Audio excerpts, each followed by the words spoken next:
friend had a garden down the valley, and I coveted his garden because I could push my hand down in his garden down to my elbow. It was that fertile. Building and the that turned till. over, right? And so I was in his garden one day, and he says, "Gary, look, I got a gift for you. You're a grower of tomatoes. I'm going to share with you heirloom tomatoes." I said, "What do you mean heirloom tomatoes?" He says, "I'm going to send you home with some varieties, and try them. You'll like them." I grew these heirloom varieties, and gradually all those other hybrids I've been growing for years got pushed out of the garden.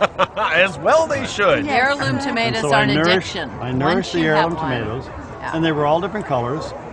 And when I found that I had as many different flavors from these 6 varieties, I said, all right, this is a whole new life for me.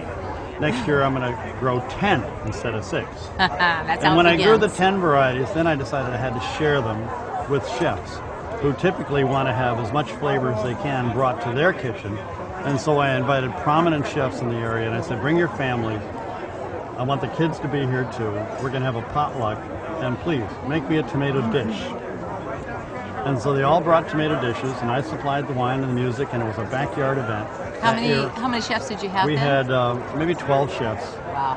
We had 10 varieties of tomatoes that year. We had 40 people in total.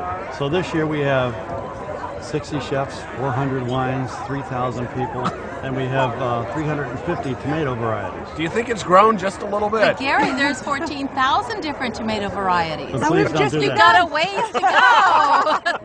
I'm not going to go there. I think 350 is probably about what every anybody year can my max wife out says on. to me, look, are you going to maybe just kind of hold down to what new varieties you want to start growing? I said, it's Never. not about saying how many I'm going to do more. It's about what attracts my attention. Absolutely. By what I find.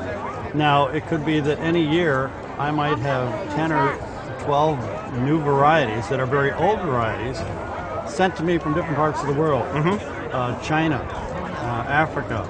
I've got people in the Ozark Mountains that stick the seeds that they've squeezed out of their tomatoes and written 4 pages of handwritten notes.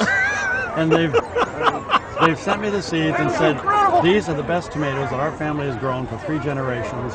Here's why it was good, and here's all about our family. And so I grow them. I'm committed. Heirloom tomatoes are history. So Their history and culture. It's a and family history. Exactly. It's a cultural history. Exactly. Yeah. So, and I'm committed to make sure that their tomatoes do not disappear.